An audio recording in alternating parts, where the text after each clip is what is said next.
Hi there again, BookTube Lola here, and welcome back to my channel. Today I just wanted to do my October wrap-up video and show you exactly what I read in the month of October.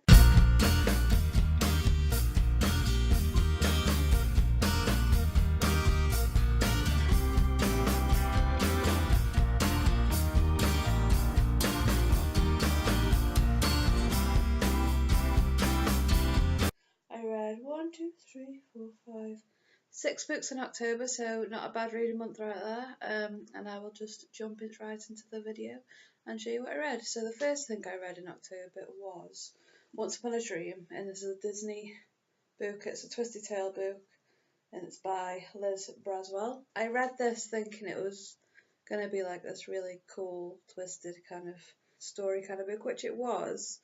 But I think it could have been a lot shorter than it was as well, and it would have been the same story, and they could have included more in the story instead of it being so. I think it's kind of repetitive in a way, and they just kind of keep moving on from things instead of building on the characters as much. So I don't think there's a huge amount of character building in the story apart from like them being their typical selves in certain ways. So I do think this could have been a lot better. I only gave it 2 or 3 stars. I think it was 2.5 stars I gave it. So I wasn't a big fan. I just hope the other 2 books are better. I've heard that the one based off Beauty and the Beast is the best one. So hopefully I'll enjoy that one when I come to it.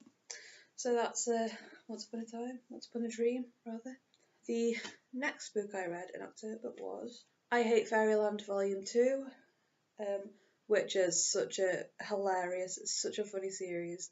I would highly recommend reading this series because it's just such a laugh. It's so easy to read, and it's just got so many jokes in there that loads of people will understand. So yeah, a lot of dark humour. She kills lots of people, and it's this little girl, Gertrude, who's the main character. I won't tell you much about this one because obviously it's the second volume. So I would literally just go and read it because it is hilarious, and this is by Skottie Young. Moving on to the third book I read of the month, which was obviously Sarah J Maas's Tower of Dawn. I finally caved and bought it, and I'm so glad I did because I loved it. It didn't take me long to read this because it's Sarah J Maas, one of my favourite authors. So yeah, I really enjoyed it. I didn't like Cowell during the first part of the book. I think I've kind of gone off his character a little bit. I prefer other characters over him, and I know there's a big divide between people who like and don't like Cowell. So I'm sorry, but I'm one of the people who's more for Rowan than Cole. I don't know.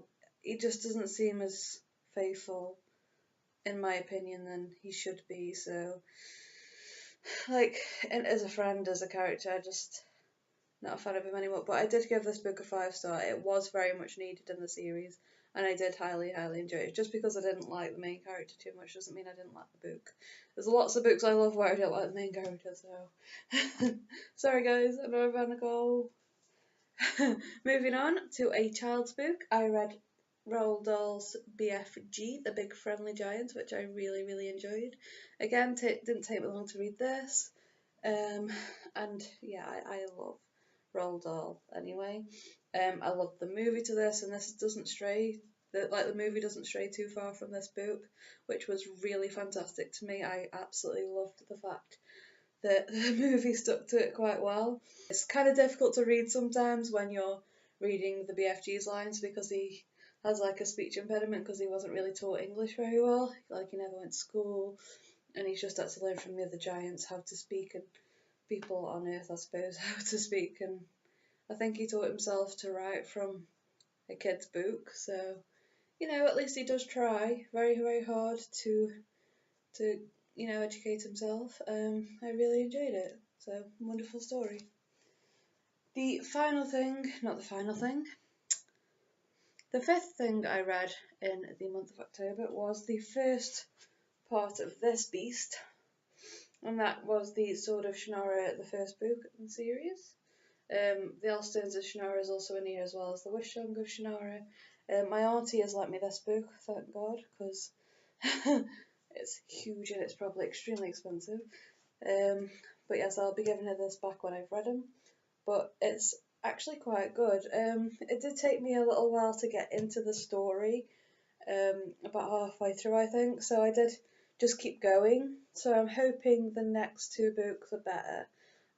I think I gave this a 3 out of 5 stars because it did take me so long to get into it. But I think the writing style is a bit too long-winded. But other than that, the characters are really cool. There's a lot of character building, and I really hope some of the characters come back and remain in the series because the characters in the story were amazing. So I really do anticipate them coming back. Yeah, so I will carry on reading the Sword of Shannara series, and hopefully we'll get more stars the next couple of books. And Terry Brooks is meant to be an amazing fantasy writer, so I really hope that he lives up to the expectation in the next few books. But that was like one of his first books, so yeah. The final book I read, which I don't have on me because I'm reading the short stories of rogues by all different authors in the library at the moment. So when I visit the library, I'll just sit and read one of the short stories, and that was The Inn of the Seven Blessings. I cannot remember who wrote it, but it was actually quite good. It was about some kind of people who ate people, I think, like they captured and killed and ate them or something. Um, so like the people of that town stay away during the feasting time. But like one of the characters has to go out and save somebody, and it's that kind of short story quest, and like certain betrayals are involved and all that kind of stuff. So I did really enjoy that as well. I gave that a 4 out of 5 stars, and that was everything I read in the month of October. I really enjoyed that reading month. Have a wonderful November reading month, guys. I will see you in my next video. Bye bye.